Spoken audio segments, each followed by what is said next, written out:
Welcome, ladies, to the Real Estate Investor Show, providing inspiration, strategies, and insight to empower women investors to live balanced and financially free lives. Now, here are your co-hosts, Liz and Nerissa. We have Nerissa DeMilia. She is a partner with Capital 8 Group, and we are so excited to have her today, and we're going to love the episode with her. What I think I really appreciated most about what she said, and I think what you ladies are going to get out of the interview are a ton of things, but in particular, she talks a lot about sourcing deals and sourcing money at the same time. Mm-hmm. So many times you hear, find a deal and the money will follow. She actually said that's not effective because in larger apartment building complexes and really investment opportunities in those ways, you have to source both at the same time. And she talks specifically how to do that. Yes. And she also talks about underwriting, her experience before and now. So Liz, before she spent about 2 to 3 days to underwrite a deal. Yeah. And now she can do it in 20 minutes. Imagine how effective she got in order for her to be able to do that. Yeah. And she's going to share what are her criteria and how she's able to do that. Yeah. Enjoy this episode. Welcome back, ladies. This is Liz. And this is Nerissa. Welcome back to the Real Estate Investor Show, where we are on a mission to support women investing in real estate across the globe. And we're just so excited to be here. Nerissa is on our show today. Nerissa is in Connecticut, and she's up to some amazing things with her sister, and we're going to get into her story in a moment. But welcome, Nerissa. Thanks for being here. Thank you for having me and for giving me this opportunity. I really appreciate it. Yeah, absolutely. We're looking forward to jumping into her story and her path to investing and all that good stuff that we jump into. Before we go there, as we do on every week's show, we really love to get connected to all of you. And we always like to just thank you for being with us. Thank you for being on this journey. We're on this journey with you. So Andres and I are learning and growing along with you. So Always, daily basis. So with that, what I wanted to share today on Jessa, what's going on with our amazing women listening, I was listening to the book you recommended, right? Take Control of Your Life by Mel Robbins. Still just phenomenal book. She gave an analogy in the book, and I wanted to share this with the ladies because I really resonated with me. Okay. She shared, when you're on a hike, you're hiking, and women listening like to hike or not hike, but we all know what happens when you're on a path and then you stop seeing the little markers, right? The blue marker or the red marker, just to pretty much tell you which trail you're on, right? And basically she said, it's like when you're on a path and you're with someone, they keep going. And then, you're pretty much, you stop seeing the mile markers or the blue marker or the red marker. She said, your life, it's like when you stop and you don't see where to go, the worst thing you could do is to just stand there. So if we're on a hike and we don't know which way to go, we wouldn't literally just stand there like morons, right? We wouldn't just unless someone's going to literally come down from the sky and get you. You have to what? You have to move in some direction to figure out where am I going to find the little red marker or the blue marker or whatever path you're on. You would never just stand still and wait for, someone to come get you. You would move. And she basically gave that as an analogy for how we are in our life. Feel lost or stopped in our life. She said the worst thing you could do is literally just stand and not take any action. And I love that because any action is better than no action. That's what she was basically saying. And I love that as a lesson because so many of us women, again, I'll just speak personally, but so many of the women I've talked to, and certainly myself, we want to take the right action, right? We don't want to waste time. We want to make sure we take the right action here and then there, but there's no right action. You just can't, taking no action is the worst thing you can do. Just like if you're on that path and you're hiking and you get lost, you wouldn't just stand there. You'd start moving and then you course correct. And that's exactly what she said. I just love that as a lesson for all of us. Wherever you're feeling stopped in your life, all of us women could potentially feel stopped somewhere in our life right now, personally, professionally. our spiritual life, our something with, our mental, where we're eating, exercise, our financial freedom goals. Where are you feeling stopped? And are you taking action? Because you're probably not taking action. So that would be my lesson for the day. I remember when she said that, and she also mentioned that we all have an internal compass. Yes. That we need to pay attention to it, because that will direct us to the right thing. So and then immediately my head said, okay, how do I know? Yes. Right. So if we pay attention, we really know, like, when we say, oh my gosh, it feels good. This feels good. Yeah. Or, where you get energy from, where you get that energy from. Yeah. Or something is off. I don't know quite what it is, but something is off here. I can point my finger and define what it is, but something is off. So that's your internal compass. And I thought that was brilliant. Yeah, it's a great analogy. So just bring that into your life. Where are you getting energy and where aren't you getting energy? But don't take no action, because that you'll just feel kind of, stalled out, as they say. So without further ado, Nerissa, thank you again for being on our show. And we'd like to ask the women that we interview on this show, and we do only interview women. I've had men say, can I get on your show? I'm like, I love you, but it's for women and we interview only women. But you can certainly listen to it and share it with all the ladies in your life. But anyway, so without further ado, Nerissa, we like to ask all the women that we interview, what propelled you to get involved in real estate investing? Okay, so I've always been interested in investing. I majored in finance. I've worked on Wall Street and I've worked with hedge funds, trading stocks. And it was always fascinating to me that you could invest your money and you could make more to better people's lives. But stocks are such an intangible asset, and you're so far removed from the company, that I was very interested in real estate, because real estate is such a tangible product. And when you buy, I like apartments because you could affect so many people's lives in one complex, and you could actually make their lives better, and you could make money for the investors. So I liked that it was twofold. So that's why I got into apartment investing. And it's a tangible product, so I could physically go there, I could see it, you have more control over the property. So that's kind of why I've always been interested in apartments, because you could really affect a lot of people at once and just make it a better place for them to live. And then the returns are higher than your stock market.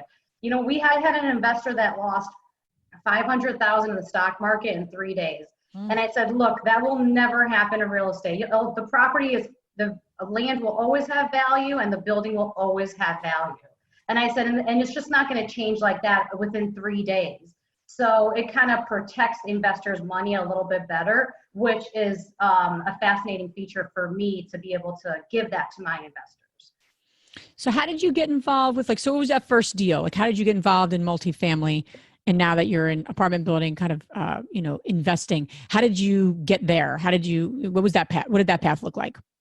Yeah, so it's been, quite a long path, just like what you were saying earlier about, you have to take action, because you could have paralysis of analysis, you could educate as much as you want, but not until you get in there. And what we did was, I bought manuals, I read books, I've joined my local RIA. Then I joined the Dave Lindahl coaching program.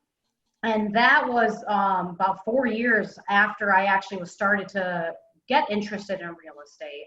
And my sister and I joined together. We went down to Charlotte. We tried to do this on our own, and then we realized you actually need a team of people, and you need to have, right? you really do. And you have to, every investor wants to know, have you done this before? And we didn't have experience at that time. So I can understand that investors might not want to give you money, because their ultimate question is, are you going to lose my money? Yeah. So that's why experience is so key. So what we did was we actually joined another syndication group. They had an apartment deal. We underwrote it. It looked like it had great returns. It was in a phenomenal market. So what we did was we had investors that we knew wanted to invest, but of course they wanted the experience of a team. So we said, look, we have this deal. It looks great to us. Why don't you invest in this deal? So since we brought investors in, we were able to go on the managing member side of the syndication. So that starts to add on to your credibility. Then we invested ourselves. We invested personally ourselves into another group. So then we were able to see that experience, and then we brought more investors into another deal. And we did all of that before fully partnering and buying our own deals together. Right. So it was kind of a transition. So all these little small pieces of the deal helps to gain your credibility, helps to gain your experience, because then you could be on the management, the calls with the management company. I know for us, we give quarterly reports to our investors. So you could see the balance statement, the income statement, and also a write-up of what's going on with the property. How is it changing? How are the rents being raised? What are the amenities looking like? So all of this helps to, gain your experience and credibility. And now we can, experience talks. When you talk to someone, you could tell their experience based on their stories. Mm-hmm. So you start to gather all these stories. So then when you start to talk to investors, that they automatically know your experience based on the stories you have. Yeah. So, and I want to emphasize that this strategy that you guys are hearing Nerissa say can be also applied for a single family or anything else. In my opinion, the fastest way for you to get experience is to partner up with people that have experience already, so you can rub off of it. Not that you're going to become an expert overnight. That's not what I'm saying. All what I'm saying is that it takes time to gain the experience that person has. Yep. But if you partner up, it's kind of like learning through osmosis, kind of. Mm-hmm. It's just you go through it and then you are in it. There's no other way. You won't learn a lot from the inside view that you guys are doing.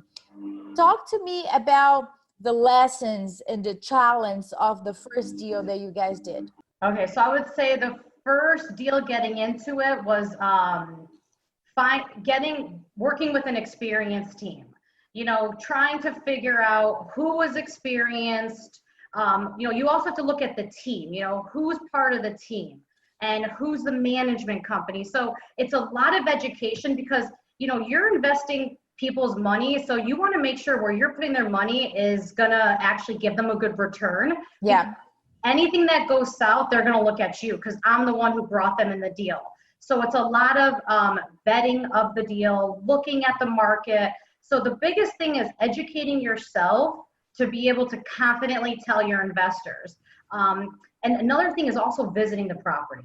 We had to make sure, because a lot of investors said, have you gone there? And if we say no, they're probably not going to invest with you. They're going to want to know that you've gone there, you've physically seen it.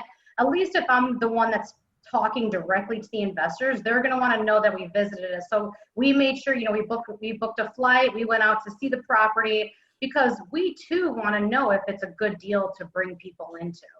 Sure. So they might have like specific questions, like, yes, is the roof flat? Yes. Who knows? Like, do you have a playground for the kids, the tenants, or how is the asphalt for the parking lot? There is parking lot or there's no parking lot.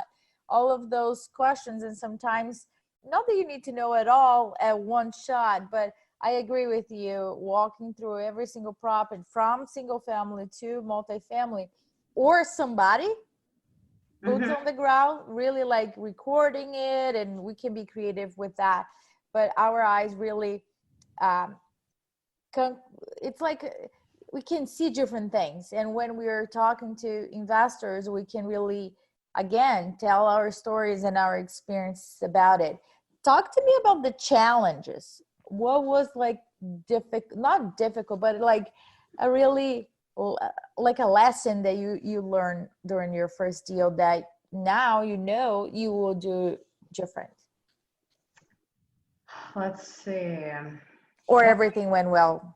Yeah, you know, Like on this, rainbows.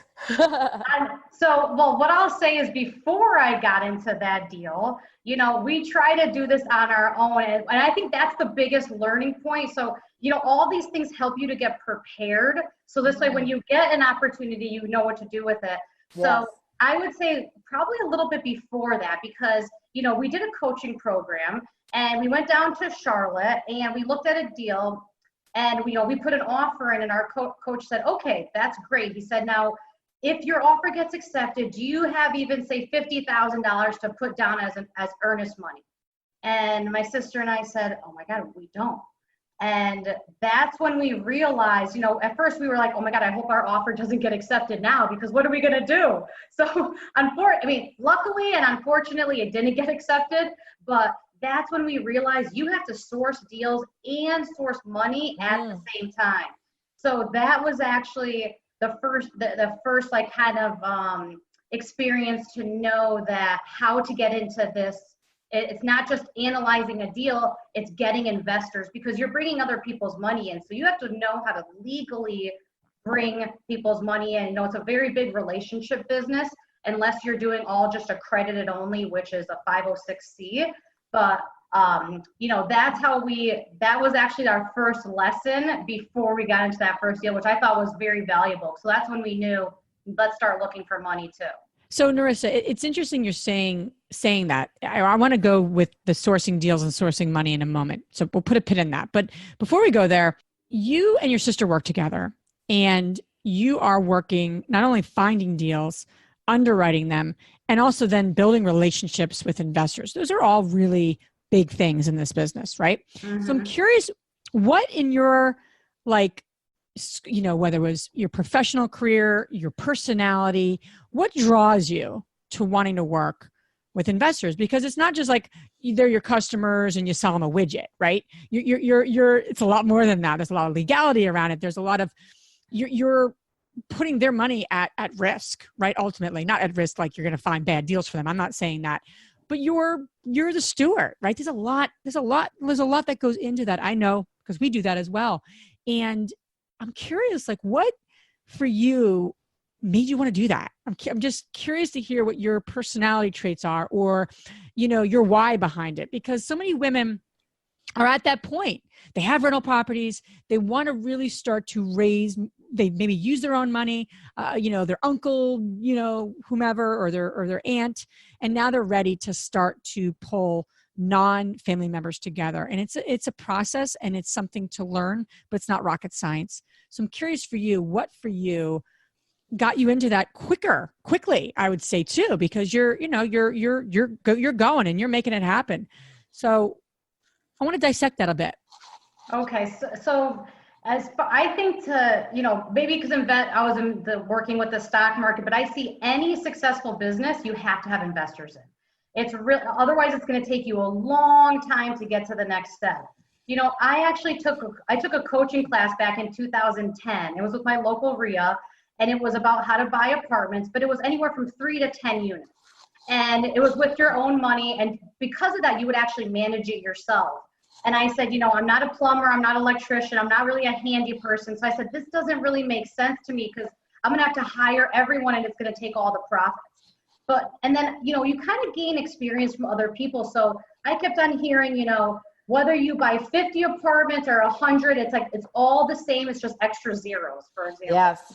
So, and you know, now that I'm in the business, it is very true. It takes as much to buy a 50 unit as it takes to buy 150. That is true.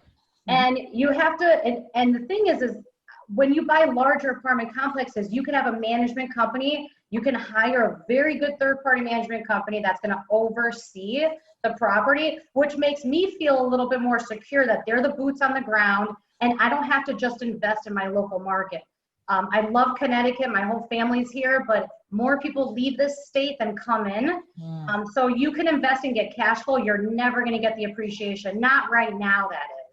So being able to invest in cities that are growing was very exciting. And I knew I had to bring investors in. And for me, I invest myself. So I kind of had an idea, like, what would I want to hear to make me invest? I mean, I do a lot of research before I invest in someone. So I know the questions that some of the investors are going to ask. because I would ask them myself. So, so that's kind of in a nutshell of why I wanted to get in with investors, because I know that's what it takes to get bigger faster and to actually affect more people. The bigger you go, the more people you affect, tenants and investor wise. Yes, absolutely. That's what's interested me. Yeah. And one thing that might stop people for doing that is really their perspective. They don't feel comfortable, quote unquote, asking for people's money. And I remember recently during a presentation when Matt Faircloth, Liz's husband, was talking about it, and somebody asked him a question like, I don't feel comfortable asking for people's money. And then he looked at her like, who does that? I don't do that. Like, I offer people an opportunity to invest. Yes. And it's completely different. So once that shifts, your business also shifts, and then you can grow. So you mentioned about sourcing. It's always the same question, right? What comes first, the chicken or the egg, the deal or the money? And what you're saying, which I 100% on same boat, both. Because we always hear, I don't have the funds yet, so why am I gonna be looking for a deal? Or I found a deal, oh crap, now I don't have the funds for it. So it's always this mentality. My question to you is how to do both at the same time, because you're going to be talking to investors, but you don't have the deal yet. So how does that conversation go? Yeah, so in the beginning, how that goes is, I know, if you look at apartment deals, they could actually give better returns than the stock market. So just like what you were saying, is I don't ask for people's money, I give them an opportunity, because honestly, we give really good returns. So I can confidently say our returns will be higher than your average typical investment vehicles.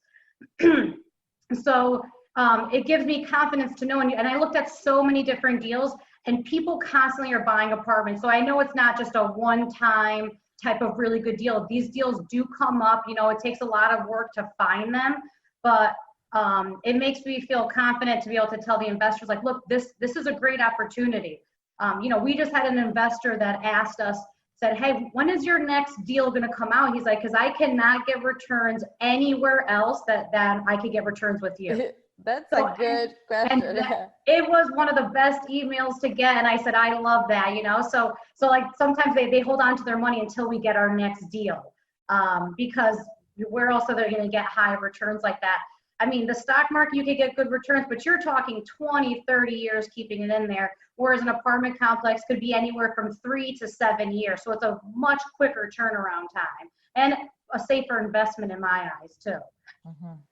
But the conversations you're having with investors when you don't have that deal in place. Now, you're in a different situation. They're already invested with you, which is awesome. So say I'm a woman who has a track record. I bought property. But now I'm trying to build my investment dollars so that I can buy something larger than what I maybe have bought in the past. So we have that woman in mind, because that's a common theme we hear a lot about. How do I scale my business? How do I bring more money in so I can buy something larger? So I don't have that deal yet. So what is that conversation I would have with maybe the relationship I have? Is it something along the lines, because I have experience in this arena, but I'm curious to get your perspective too around, getting them ready, talking about the cities you're looking to invest in, talking about potential returns, or like, even more importantly, what are their goals, right? Like, what are their even investment goals? So what has been your strategy when you don't have the deal in place yet? And think about your first one, right? Not now, because now you have people waiting because now they have a relationship with you and they trust you. I mean, that first one, right? The first larger deal to get into, because I think that's a place that a lot of women are. They really want to get into larger stuff with other people's money.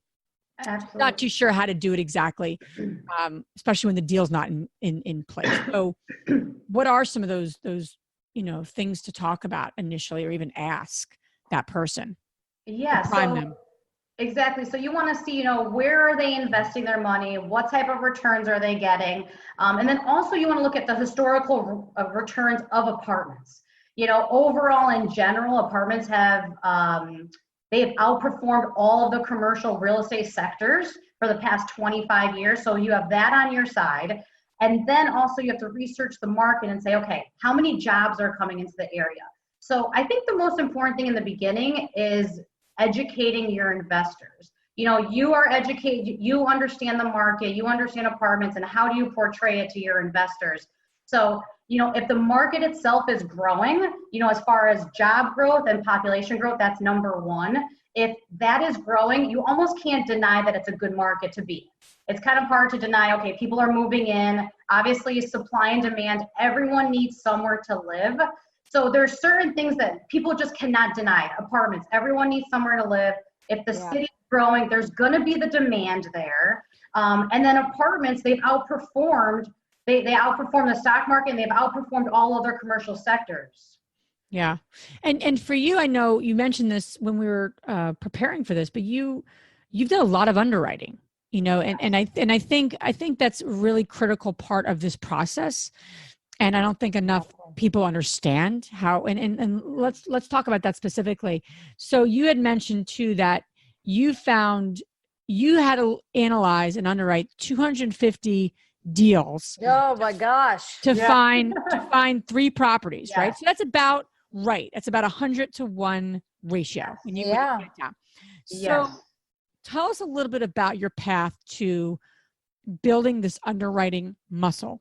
Because I think it's a muscle. It's like going to the gym. You don't go to the gym and just go, or you don't go run a marathon. You have to build that muscle. And quite honestly, you've built it in a short amount of time, which is really remarkable. So the women listening, if they want to really get better at underwriting, they've analyzed a duplex, they've analyzed a 4-unit, a little different than analyzing a 50 unit and a 100 unit, not a little, it's the process and the assets the same, but the numbers are different and what goes into deferred maintenance and capital expenditures. There's different pieces to the puzzle. I mean, I can say that. So what did you have to do to build your underwriting muscle, if you will? How did you go about it? Tools, systems, processes. How did you be able to analyze 250 deals and then find 3 of them? How did you do that? So a lot of it is talking to brokers. You want to get on brokers' lists. So this way, when they email, most of the properties are on market. So you want to get on these broker lists. So it's about developing a relationship with the brokers to get these deals. And then honestly, just underwriting. We do have a specific proprietary Excel underwriting system that we use that factors so many different things in, and we perfect it over time. But the big thing is literally just doing it over and over again. I see a lot of people that get stuck on one deal. And if the 5-year return is 5%, you will never make it a 10 or 15%. So you just have to move on. I think that's the biggest thing, is just doing so many one after another and not getting hung up on them, because the more you do, the more experience you have. In the beginning, it took me a long time to underwrite one deal. Now I could underwrite a deal within 20 minutes and know if I should look further into it or if I should not. So this way I know, okay, you know what, I don't want to spend any more time underwriting this. It's a 2% return, or the cap rate. I mean, I've seen cap rates at 1% now. And you're just never going to be able to give a 1% cap rate, get a good return on a cap rate like that. So how did you get from underwriting? How long did think about when you first started? How long did that first one take you? Oh my gosh. The first one, I would say probably all day long, all day at least, and some, because you analyze it all day long, and then you're like, okay, I need to sleep on it because my brain is in a mush right now. I've looked at so many different things. So then you sleep on it and then you come back to it. I mean, I would say definitely probably at least 2-3 days before I was like, okay, I need to move on. This is taking too much time. So 2 to 3 days to 20 minutes, you just said. Yeah, pretty much. Yeah, it could be super quick now. So what did you start with your own proprietary form, or did you use someone else's system? What did you actually start with? So first I started off with a Dave Lindahl system, because I joined the coaching program and they give an underwrite template. Great. So, we use that. And then now with the company that I'm with, we have a system that we've used, kind of taking what their system Sure. and implementing our own things based on experience. You know we cannot turn all the apartment units in at one year. So, you know, sometimes it's a 3-year term, sometimes it's a 4-year. So it's like using realistic, you have to use realistic goals too. Sure. I'd also mention too, we've used Michael Blanc has a analytical tool out there as well, and it's specifically apartment buildings. So I don't recall how much it is, but it's if you go to his website, michaelblanc.com, it's a really it's a good underwriting, you know, kind of system. We can add that on our show notes. Yeah, I would mention that. Not that I benefit in any way from that, but it's helped us. But so 2 to 3 days to 20 minutes, right? And the women, you have some women listening to this right now that they would kill to be able to, in 20 minutes, quickly learn, do I go further or do I say no? And I think that's the kind of goal to get to for many people, especially if you start to look at a lot of deals. So what did you start to do to get from 2 to 3 days to 20 minutes? Let's see, I would say just keep on doing it over and over and over again. So this way and the thing is, patterns exist, you know, so you're able to see, okay, we have a rule of thumb on, you know, what is it going to cost per unit for admin? What is it going to cost per unit for, you know, contract services? So then you start to, you know, you just kind of, it's really about just doing it over and over again, and you're just naturally going to get better. You know, humans are so adaptable. That's what I really love. It's like, as sometimes things seem overwhelming, but eventually if you keep doing it, you're going to eventually master it. Yeah, it's a great point. I think that's the main thing. And then, you know, you're able to look at, say, cap rates. What are cap rates? I know I cannot buy a 3% cap rate because the returns are not there. So you start to see these patterns that exist. So if I know it's a 3% cap rate, I mean, I can underwrite it probably. I might not even underwrite it actually to look at it. And then, you know, you get to kind of have an idea. You know, the brokers have their pro forma numbers, which are great. But now from experience, I'm able to see the broker pro forma numbers are probably what you're going to get in year 3 or 4 or 5. Because they're like as if everything got renovated at once, all the rent got raised at once. Life is perfect. Life is perfect, you know, and that's not realistic. Right. You know, you really have to look at the T12. I mean, I underwrote a deal the other day that, you know, the utilities are over 400,000, and the broker said, okay, pro forma, they could be 300,000. But if you look at the actual T12, I mean, how can you lower your sewer? How can you lower some utilities can just not be lower. It is what it is. So that kind of you get through experience as well. So it's really kind of looking at the T12, looking at the pro forma, and being somewhere in between that. And Nerissa, for the women listening, explain what the T12 is. Oh, T12 is your income and expenses for the whole year. So T12 meaning 12 months. And you always want to buy based on actuals. Never, ever buy on pro forma, because pro forma is protect. You know, you want to buy on actual because you want to see how is it running right now, because you will make it better over time, but that's the thing, it takes time. So you have to always buy on actuals. That is extremely important. Exactly. And whatever those actuals are, sometimes they are not on a spreadsheet. Sometimes they are written down on a book under somebody's desk. Yeah. Little dust on top of it. So what I'm hearing is that it's not that you go through the entire process. What I'm hearing is that you have criterias that if it doesn't fit your criteria, you're not going to even waste your time on that. Exactly. So what are like the top criterias that if it passes number 1, then you go. If it doesn't pass number 2, there's no number 3 there. What are like the non-negotiables for you when you are underwriting a deal? Yes, so we always, we like to buy value add deals. So we like to see, is there a value add component? If the property is already 100% fully renovated, we're not going to be interested because the value add is really where you're able to increase the value of a property over time. Whereas a stable property, we're not going to be able to give the returns that we need to for our investors. So does it have the value add component? We also want to see what is the occupancy. We like to use agency loans. We like to get good rates. So it has to be a stable property at 90% or higher. And if it's 85%, we have to see, you know, can they get it up to 90%, or what kind of terms can we get with, say, 85%? So it has to be a stable property, which also means that it cash flows from day one. It cash flows from day one. So that is another criteria. Then what we do is I look at, for the 5-year return, I like the 5-year return to be at least 15 to 20%. If it's not in that range, then we're not even going to move forward. If it's 5%, we'll never make it 15, so we move on. So that's definitely the criteria, you know, and then, so it's, you know, having the property in mind. Can we make it a better place for people, which is adding value to it? And can we give the returns to our investors? So if we can't, if these criteria aren't met, then I move on to the next property.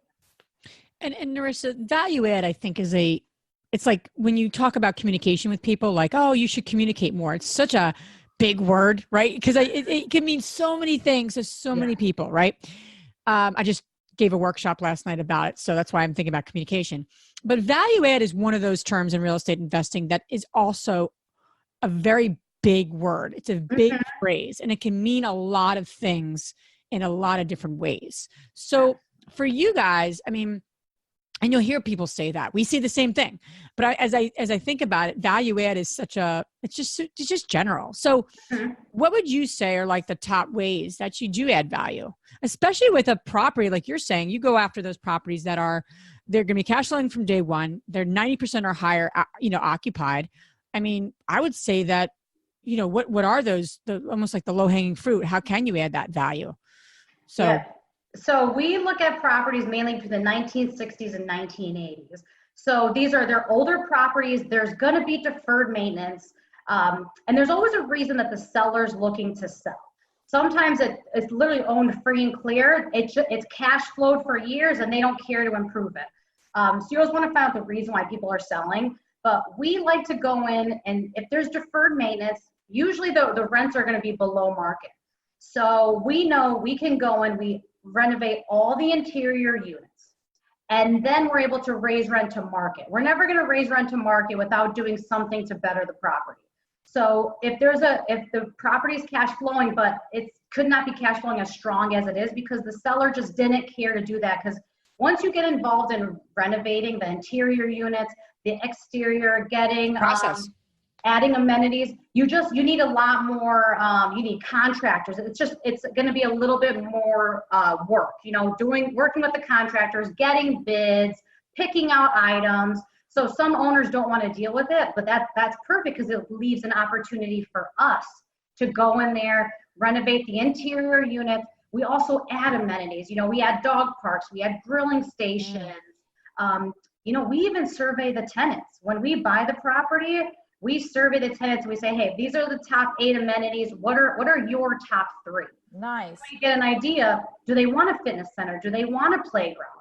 I mean, one of our properties, we thought they wouldn't want a playground, and that was one of their top 3. So we're putting in a playground.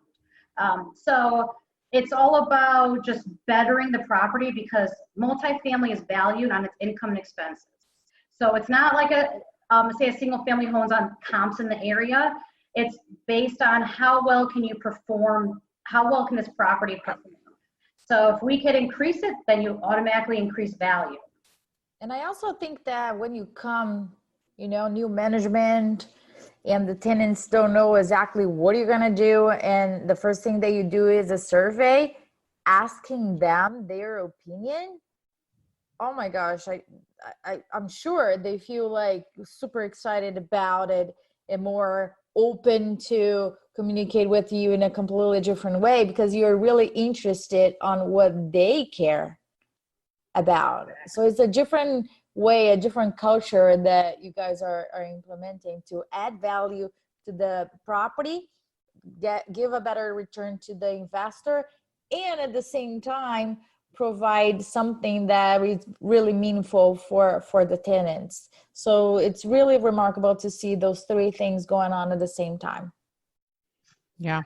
Absolutely. I love that. Because there's a rebranding process. With some of the buildings, they have a certain reputation that you're looking to change possibly too, especially if they haven't done any, new things in a while or, new amenities in a while. Nerissa, I love what you're up to. You work with your sister. We need to talk about that really quickly because we talk a lot about spouses and that, but you work with your sister, I think that's really unique. So tell us a little bit about how that came about. Yeah, so my sister, she's always been very business minded. She actually worked in network marketing before, and she did well there. And I said, wow, I was like, if she put all of this effort into real estate, man, we could do so well together.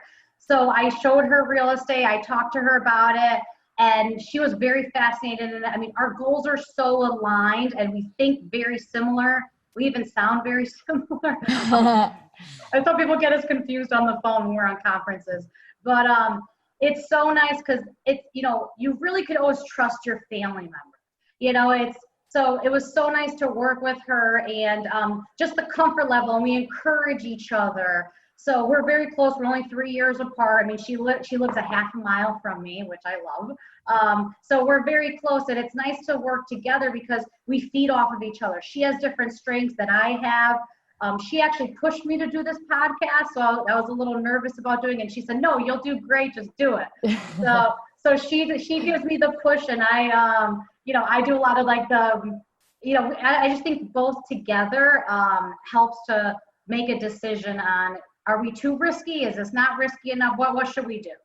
Do you have just like sister time that you don't talk about real estate? Like, do you have to plan that, or you don't need that? Do you guys just go out shopping sometimes together, or go get a massage together? Or is it just like all or nothing together? No, definitely not all real estate. If we talk real estate, we get together just ourselves. Because sometimes when we're around a group of people, we start to talk business, right, and everyone kind of gets quiet. They're listening. They're like, this is awkward. Yeah. Yeah. And they're like, yeah. And then sometimes friends are like, okay, I can't really participate in this conversation. I'm like, okay, we have to talk outside. So we make specific appointments with each other or meetings with each other to talk real estate. And then of course, whenever there's a family event, we hang out, I go visit her, and sometimes no real estate's talked. So that's why I like to have the balance, but I also like to incorporate business into my personal life too. So a little bit mixture of both, but you don't want to be heavily on one end or the other. Yeah. I love what you're up to, Nerissa. I can't wait to see what you do next. Like, well, what were you like? Oh, we interviewed Nerissa back when she began. I feel that way about you. You're going really cool places. So super excited for you. How can the women listening, connect with you, learn more about what you're up to? Yes, so they could certainly visit our website. So my company is called the Capital 8, and it's the number 8 group. And our website is capital8group.com. My email is Nerissa, NERISSA, @capital8group.com. And I give everyone my cell phone number. My investors have it, all my contacts have it. And people could call me, they could text me. And my number is 860-538-3524. Wow, so I try to. You're bold giving that on our podcast, but hey, I love it. Sorry, people, I'm not giving my cell phone to you. Ready for Undress a cell phone? It is now. I don't know what his number is now that we have phones. Awesome. So all this information, including Nerissa's cell phone, you guys are very lucky. She's very generous. So don't abuse that, please. You can find on our show notes. And now we're going to transition to our fabulous 3 questions. And the first one, Nerissa, is, what's the most transformational book you have ever read? Wow, let's see. Gosh, there's so many books. Of course, Rich Dad, Poor Dad was really good. It made you think outside the box. I'm reading a book right now by Brene Brown. Brene Brown is like my new favorite person. So I would highly recommend her. I'm reading her book, Dare to Lead. And she's all about, being vulnerable, kind of getting out of your shell, because that's actually what is the center of creativity. So that's actually a huge eye-opening book for me. And I would highly recommend people watch her podcast, because more people need to be a little bit more vulnerable. You know, we have like this big armor in front of us, but we're actually not helping people by keeping this armor up. So I think that's one of the best books. I'm almost done reading it. And it's on my Kindle, and I highlight so much. I'm like, okay, I need to stop highlighting, continue reading. So I would say that right now is one of my favorite books, but there's so many good books out there. And I think it's important to read. I mean, even listening to YouTube videos, when I cook, I'll listen to Tony Robbins sometimes, you know? So just all these different things, because you constantly have to fuel your brain. You know, your brain is a muscle. And, you know, I've heard people, no matter what level of success they are, they always want to do better, because that motivation, you know, it's a constant workout every single day. So I try to listen to something at least every day just to kind of keep me going. Because otherwise it's easy, you know, sometimes you could get discouraged if you don't get the deal, you don't win the bid, but it's all about keep on moving forward. So I have to literally feed my muscle, my brain muscle all the time. So, and we have so many resources. It's amazing now. Like, we're such a great day and age with technology and YouTube and all the videos and books that are out there, but it's a matter of actually making sure you listen to it and you read it. So, constantly educate and motivate yourself. Yeah, I always say that I brainwash my brain. Yes. With the things that I want. Yes. Oh, exactly. Right. That's what you have to do. Exactly. So the second question is, what's the most powerful routine you do to create a financially free and balanced life? I would say to keep to-do lists. I keep lists all the time. I add on to it. I have a whiteboard in my office. I add on to it, I cross things out, and I always take a picture of it, because sometimes things have to carry over from week to week. And then sometimes it's just a good reminder of, okay, what have I done? What do I still need to do? So to-do lists are extremely important. You have to write everything down.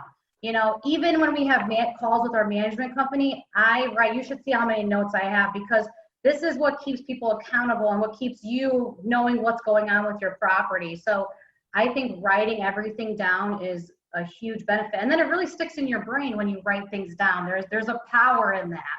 So absolutely. That's, I think, one of the most important things for me. And the last question is, which women, famous or not, has inspired you the most? I would say Brene Brown right now. She inspired me. Also, Sheryl Sandberg. Sheryl Sandberg's very inspiring. You know, she says for women, you know, women worry about everything, worrying that they're not a good spouse, that they're not a good mother, that they're not a good, you know, business partner. You know, we worry so much that, you know, stop worrying, just keep on doing. So she's a big influence. I mean, she works for Facebook and Google. I mean, those are the top companies out there. So she's really inspirational. And then Brene Brown, because I like her message. She's actually teaching people to be better and to come out of their shell. So those are definitely very inspirational women that I love to listen to.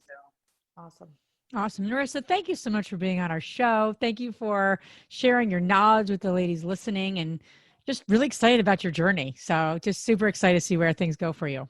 Well, thank you so much. Thank you for having me on. I really appreciate it. And it's so nice to connect with strong women like yourselves. Oh my gosh, it was a pleasure. And I bet our lives are going to connect in the near future for sure. Yes, I hope so. Absolutely. If you enjoyed this podcast and want to receive updates on our next interviews, go to our website, therealestateinvestor.com. There, you can subscribe to our show, become part of our investor community, and get updates on upcoming episodes. If you like our show, please share with other women who would benefit. And don't forget to leave us a rating on iTunes. We'd really appreciate it. And as always, we encourage you to take one action as a result of today's show and put it into motion so you can live both a financially free and balanced life. Thanks for spending time with us. Ciao.